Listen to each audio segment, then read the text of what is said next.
Third grade, Amon's Adventure, chapter 22 is called The Pool of Serpents.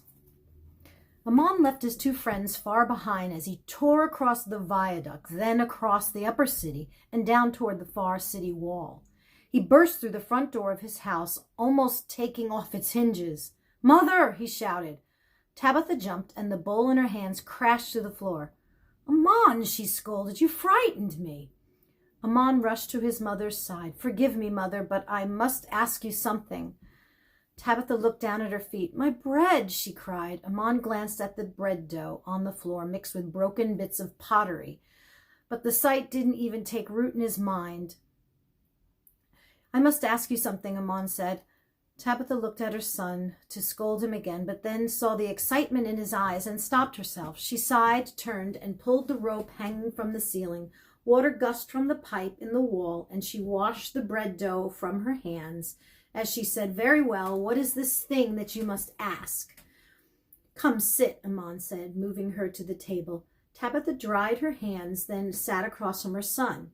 Amon leaned over the table, getting close to Tabitha. In a low and serious voice, he said, "Mother, I must know the truth of a thing." Tabitha nodded. A frown of curiosity creased her forehead. I know," Amon continued slowly, "I know that Father has told many stories that are not, stories that he thinks in his head are true but cannot be true, stories of angels and such." Tabitha's frown turned from curiosity to disgust. She interrupted her son. "Every story your father has ever told is true, Amon." Amon sighed. "Mother, I am no longer a child. You do not need to protect me from my father's madness." "Amon!" she snapped. "Your father is not—" She dismissed the idea with a wave of her hand. "What is this thing that you must ask?" Amon lowered his voice again. "I must ask about one particular story," he said. "The story about how his father was saved by your father." Tabitha nodded. "Yes, that is most certainly a true story." "Even the part about Grandpa Eliakim being a Roman citizen?" Instead of answering her son directly, Tabitha told the story in its whole. "Many years ago," she began, "your grandfather, my father, saved Caesar Augustus himself from the teeth of a terrible sandstorm in the desert. In return, Caesar gave grandfather a parchment making him a citizen of Rome with all the rights and such honors hold. He never told anyone until one day." Tabitha's voice drifted off. "One day what?" Amon begged. Tabitha closed her eyes, remembering the events as she told them. "Until one day when your father's father was accused by a Roman tax collector of cheating on his taxes. My father intervened, and when the Roman found out Father Eliakim was a citizen of Rome, he let grandfather Asa go free." Amon thought for a long moment and said, "And this story is true?" Tabitha sighed. "Yes, my son, it is most assuredly true." A grin wider than the Kidron Valley crossed Amon's face. "Then father shall go free," he said. Tabitha shook her head. "No, Amon, it cannot be." "But mother," Amon cried, "you don't understand." He half stood, leaned across the table, took his mother by the shoulders, and looked straight into her eyes. "If your father was a citizen of Rome, then you are a citizen of Rome. That's how their law works. Gamaliel told me this himself. So all you have to do is go to Pontius Pilate and prove your citizenship, and then surely father will go free." Amon jumped up from the table, started pacing. He laughed and he clapped his hands together as he realized that he'd just saved his father's life. "Amon!" Tabitha said, but he ignored her. "Amon!" she shouted louder, but still her son danced around the room. "Amon!" she said. Finally, Amon stopped and looked at his mother, a grin still covering his face. "The Roman tax collector was humiliated by your grandfather. He swore he would get his revenge on him and all his family." Amon's face faded slightly. "So? What does that have to do with my father? Surely this tax collector is long ago dead." Tabitha shook her head. "No, he's not. His name is written in my memory as clear as yours, and he's very much alive." Curious now, Amon's smile faded altogether. "What is his name and who is he?" Tabitha took a deep breath before spitting out the name. Pilate, she said. His name is Pontius Pilate. Amon gasped as if his mother had slapped him. His knees suddenly went weak, and he staggered forward and slumped down onto the bench. His skull was full of hornets, and he could neither see nor think for several moments. Finally, he looked at his mother moving like a fish out of water. Pilate, he repeated, shaking his head. Pilate, it cannot be so. So you see, Tabitha said, sitting across from her son at the table, if I were to go to Pilate and claim citizenship, he would kill your father himself, just to revenge the humiliation your grandfathers caused him. Romans do not forget. So what? Tamar wheezed at Amon. What's the idea of going to save your father? Tabitha quickly explained to the two friends. Overwhelmed with grief, Amon flew out of the door of the house and ran to the right. His sandaled feet made clopping sounds in the dust as he fled down the street toward the city, with Tamar and Benjamin right behind him. When he reached the gate of the Essences, Amon didn't even slow down to wish the beggars well as he usually did. He ran out of the gate, anger and frustration driving him to the edge of the cliff, and then ran along the side of the city. He turned to his right again toward the west and kept running until he passed the Pool of Serpents, a name he never did understand since he had never once seen a serpent there. Just past the pool was a standing of olive trees, and it was there he finally ran out of breath. Amon scooped up a dead branch from the ground as if he were a prince and the trees were all thieves. He started slashing at the trunks of the olive trees, striking one, then the other. He bashed at all the trees with all his strength, and he screamed, too angry to even think an angry thought. Tamar and Benjamin skidded to a stop and watched their friend, scared for him. Amon, Tamar shouted, but her friend didn't respond. Amon, she called again.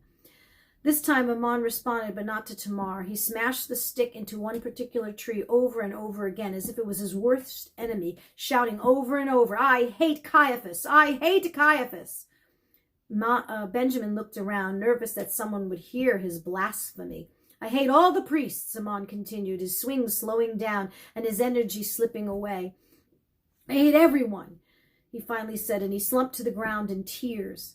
Tamar rushed to Amon's side, sat next to him, and pulled him close. It is not bad that you are angry at injustice, she whispered in his ear after several moments. Even Jesus was angry at the thieves in the temple. But you must only hate the evil which men do, not the men who do it. Jesus said that hatred stirs up dissension, but love covers all wrongs. Amon raised his head and through his tears spat out, Jesus didn't say that. It is written in the Torah. Perhaps so, Tamar said quietly, forgiving Amon's angry voice. But that does not mean it is not true.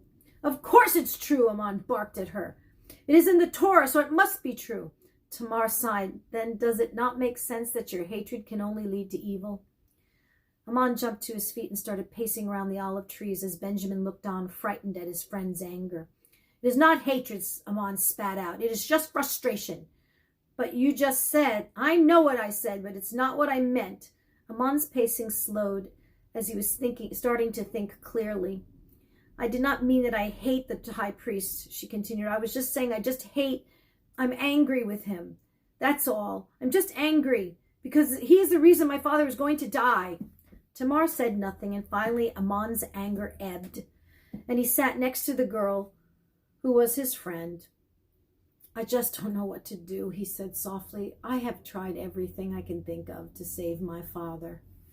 There was a long silence, during which Benjamin sat down at the base of an olive tree some distance away. Amon, Tamar said, you have indeed tried many ways to save your father. You have investigated the crime of which he's accused. You've proven him innocent of all charges, petitioned the Roman governor. You've even thought of using your mother's status as a Roman citizen. You've tried everything there is to try, except one. Amon looked at his friend. His face was smudged with tears and a mix of dust. What is that? He asked. What have I not tried? Tamar hesitated a moment. Then she said softly, Jesus. You haven't tried asking Jesus for help. Amon turned away in disgust. I thought you might have said something like that. I do think that he could help you. Listen to me. Jesus is the Messiah. He is the Son of God himself. He can help you. Amon jumped up and strode over to the pool. On any other day, the cool waters would have invited him in for a swim, but now the heat of his anger consumed his mind. Jesus of Nazareth, he shouted, his back still to Tamar.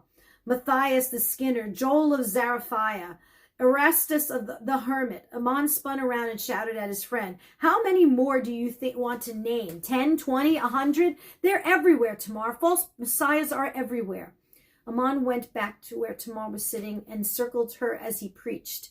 This one says he heals the sick. This one says he knows the future. And this one says that they're going to return. Why? With the help of your money, that's all. And what do the people get from him? Amon stopped in front of Tamar and dropped to his knees, staring her right in the eye. Nothing. That's what. They get nothing. Because there's no such thing as a Messiah. There's no Son of God. They're just sick or mad or thieves, or every single one of them are wrong, including this Jesus of yours. So don't tell me he will help me. Tamar sat down, staring at the ground as Amon fell back, panting from his tirade. He thought he should feel like he had won a victory, that his words had been strong enough even to prove his point. Instead, he only felt emptiness inside. I know that most of what you're saying is true, Tamar said quietly, her eyes still fixed on the dirt.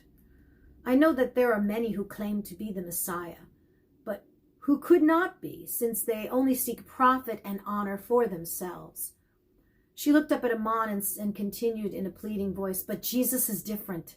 He never asked for anything from anybody. He speaks of being a servant and of helping instead of self, of loving even one's enemies. Can't you see, Amon? He really is the Messiah. How else could he have raised people from the dead and healed the ones who are sick? Amon shook his head as if Tamar were a silly child. Tricks and lies, that's all it is. It's tricks and lies. Your father has... My father doesn't think so. My father is what? Oh, wait, I read that wrong. Let me read it again. My father does not think so. Your father has... Amon caught himself before he finished his sentence. My father has what? Nothing, I mean nothing. Your father is a wise and knowing man. Amon tried to keep his words inside his chest, but they quickly overpowered him and forced their way out of his mouth. Your father has wasted 3 years of following a madman. Tamar gasped as if she were slapped. My father has given his life to the Messiah. And what kind of Messiah would ask a man to abandon his daughter? Amon shouted, his anger swelling in his heart again. He did not abandon me. He took me everywhere, and we went until it became too dangerous, dragging you here from town to town with no home and no mother. Why didn't he remarry after your mother died so that you would have a woman to teach you? Both of them scrambled to their feet, facing off like dogs in an alley fight. My mother died when I was born, and my father has taken care of me ever since. He is a perfect father and a perfect mother, until some false prophet comes along and hexes him. He was called by Jesus to be a disciple, Tamar shouted. He is a man of honor and a dedication. He is a man of foolishness. How dare you call my father a fool? He is a good and decent man who cares for others more than he cares for himself. Amon reared back, his words flying like the strike of a snake. Your father is crazier than mine. He roared. For a moment, the only sound to be heard was the birds in the trees. But then Amon finished his accusation. And that, he said with the bitterness of bitter herbs, is a mighty task indeed. Tears streamed down Amar's face, and she looked as if her own brother had just betrayed her. She stared at Amon for a moment, then stomped off past the pool of serpents and back to the city. Amon turned his back on Jerusalem and headed up the hill. As he passed the trunk of a particularly large olive tree, with Benjamin hiding in his shadows, his eyes as wide as a wagon wheel, Amon stopped. Benjamin gulped and then said, I think Tamar is angry with you.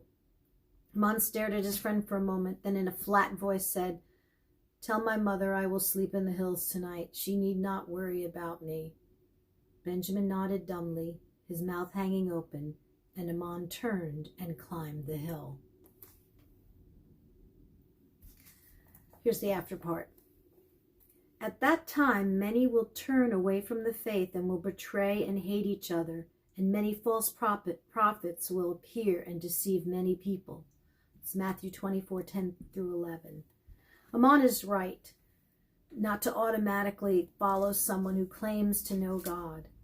The Bible warns us to watch out for false prophets, and we certainly have plenty of those today.